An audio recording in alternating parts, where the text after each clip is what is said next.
Guys, make sure you stay until the end. We'll talk about common mistakes people make, and they may end up spending thousands of dollars on repairs, diagnostics, parts that they may not actually even need. We'll talk about that in this video today.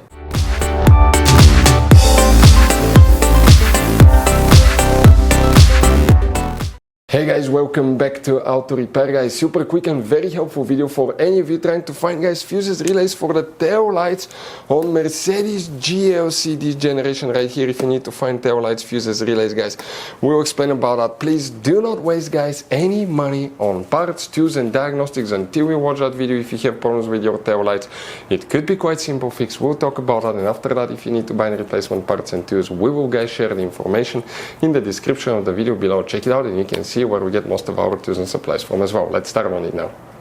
Even before we start guys, let us share something with you. Okay, 9 out of 10 people do not know there will be hidden fuse boxes in that Mercedes. How many? Up to 6-7 different fuse boxes guys. Now that's why we made a special video on our YouTube channel that's called Mercedes GLC fuse box location and diagram. Check it out. It's a video that can save you thousands of dollars in future repairs. Now guys, when we make all these free videos, we take every single car apart that we get here at the garage. We make at least 200 to 300 free repair videos. We show you how to fix engines, transmission, codes, fuses, relays, because our mission at the garage is to save you as much money as we can. All we need guys in return, subscribe to the channel, like the video, that way we can keep making these free videos. By the way guys, check out our YouTube channels. We have more than 19,000 free repair videos that can save you thousands of dollars in future repairs. So let's go ahead and start on it now. So for the tail lights guys, we need to check multiple fuses, relays. We'll talk about that and what else you may need to do to fix your tail lights to work correctly. And here guys, we'll be working multiple fuse boxes. We need to check multiple fuses. Make sure to stay until the end, that way you don't miss important information. First we need to open the hood facing the engine guys. On the right side, this is the driver's side, we have a fuse box under that cover. Go ahead and open it guys, and you're going to find a fuse box with a layout like this one here. Before we guys continue, let's quickly explain why it's always a good idea to test fuses and relays.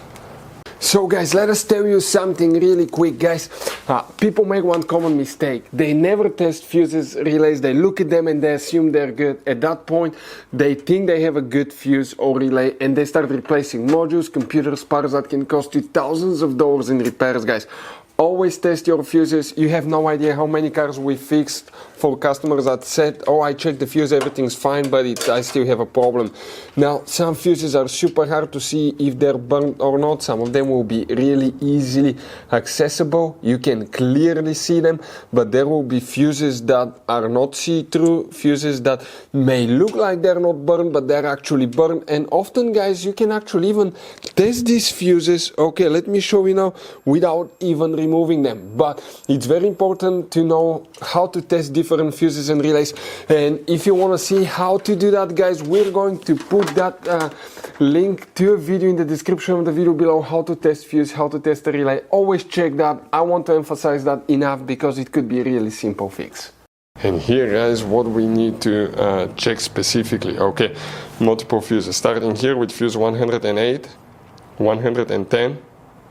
We need to check fuse 128 and 25.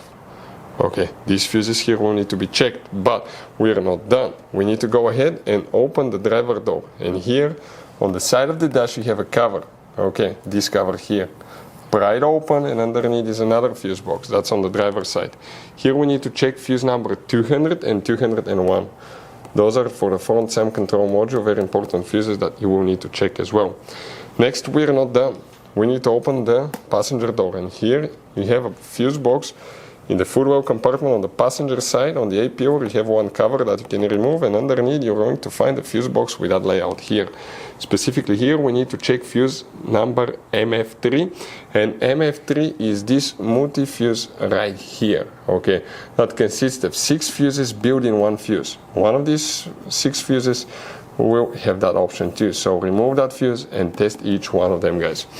After that we need to come to the trunk. When you open the trunk, the cargo cover, you can lift it up, and underneath you'll find a flap. Open it, and this is the main trunk fuse box.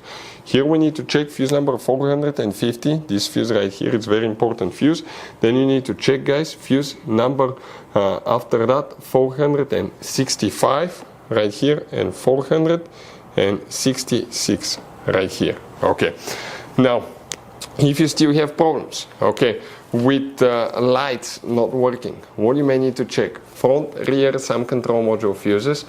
And if you replace light, bulb, anything like that, sometimes having a coat in the module can cause that light not to work. So you may need to clear all the codes, get a computer that can access every computer system in your Mercedes, because you may have up to 40, 50 different systems. Clear the codes, and that's very likely that could fix your problem as well. If you want to know which computer to use, we'll share the link in the description of the video below. Check it out, we'll put it for your convenience there. Guys, this Mercedes has all kind of different fuses, right? You can see just in this fuse box we have 2 different kinds. Then if you go in this one, you have even some more special fuses right there in the trunk fuse box as well, guys. Now, it's always a good idea to keep some spare ones, guys, in the glove box for a peace of mind. That way, if you're in the middle of nowhere, you need a fuse, you replace it, you're back on the road. Otherwise, we'll be stuck in the middle of nowhere, guys. We'll share the links in the description of the video below, where you can get replacement fuses, relays, where we get most of our tools, part supplies from as well. Hopefully, guys, the video was helpful. If you have any questions, don't hesitate to let us know. Thank you for watching, and see you next time.